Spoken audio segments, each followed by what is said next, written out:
بسم الله الرحمن الرحيم. الحمد لله وكفى، والصلاة والسلام على أشرف الأنبياء والمرسلين وعلى آله وأصحابه أجمعين، أما بعد.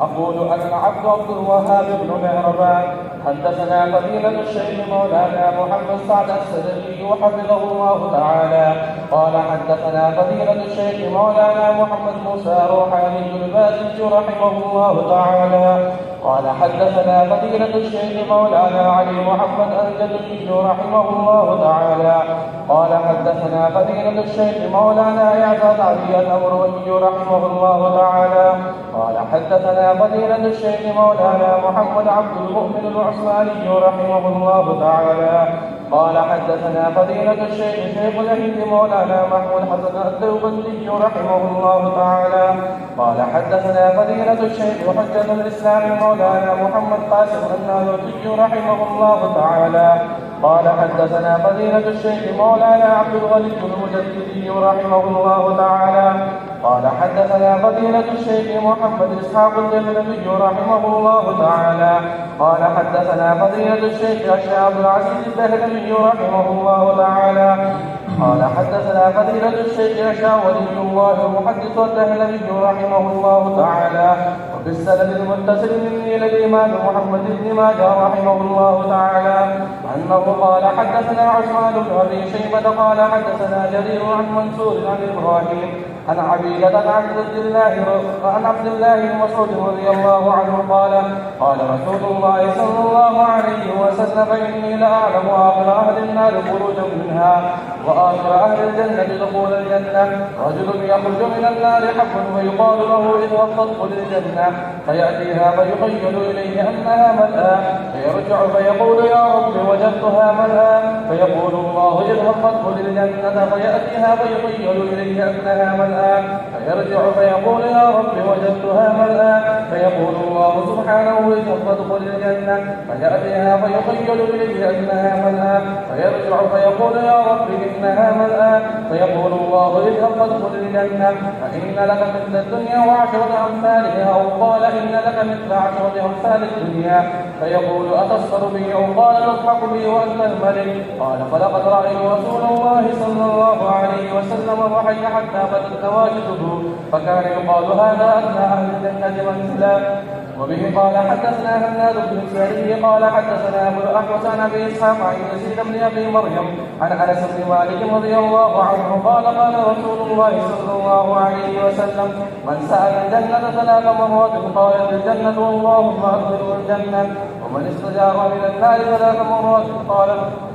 النار اللهم اجره من النار. وبه قال حدثنا ابو بكر بن ابي شيبه واحمد بن سنان قال حدثنا ابو معاويه عن الاعمش عن ابي صالح عن ابي هريره رضي الله عنه قال رسول الله صلى الله عليه وسلم ما منكم من احد الا له منزلان منزل في الجنه ومنزل في النار فاذا مات فدخل النار وليس اهل الجنه منزله وذلك قوله تعالى اولئك هم الوارثون. بسم الله الرحمن الرحيم نحمده ونصلي ونسلم على رسوله الكريم اما بعد.